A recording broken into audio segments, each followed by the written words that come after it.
The State Board of Education gave a preliminary approval to a plan that would include parts of the Bible on a required reading list. It would add how Christianity shaped the nation and social studies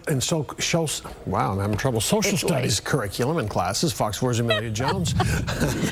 There's Amelia laughing at me. Hey, Amelia, let me try to get this out. She's live with a closer look at, I don't know, speech classes too. Maybe that would come in handy.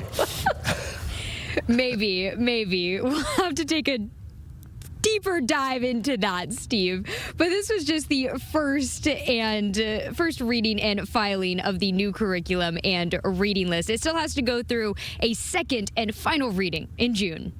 Since Tuesday, the State Board of Education has discussed changes to social studies and required readings in Texas public schools. Education shouldn't feel like a checklist. It should feel like exploration. There were hours of public input and debate on the proposed changes. This includes adding religious texts to required reading. With readings from the Bible being required for all students with no other religions being represented, it encourages the ostracization of students from varying faiths in classroom environments where all students should feel welcomed. We must return to educating our students in truth. Our country was founded on Judeo-Christian principles, and it is important that we remember those roots. In September, the majority Republican and elected board voted to approve a new framework for social studies in the Texas Essential Knowledge and Skills Standards, also called TEKS.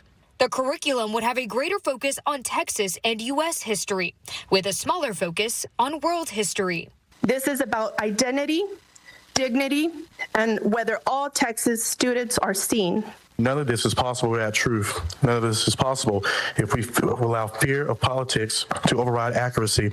And none of this is possible if some communities and histories are treated as expendable. Religion was also mentioned in the conversation on social studies. We're also thankful for third grade standards that discuss the important tenets of Christianity during the time of the Roman Empire and how that influenced Western civilization, America, and Texas. Ultimately, the State Board of Education passed both proposals. The Texas Classroom Teachers Association sent Fox 4 a statement about the decision. It says in part, quote, "Many students already struggle to learn the entire curriculum in a year. Teachers should be the driving force behind what students learn and the best ways to teach the curriculum to students." We reached out to the conservative group Texas Values, which had speakers at this week's proceedings, but we did not hear back. We also reached out to the Texas American Federation of Teachers, but we did not hear back. If the reading list and social studies curriculum is passed again in June, then it would go into effect for the 2030 school year.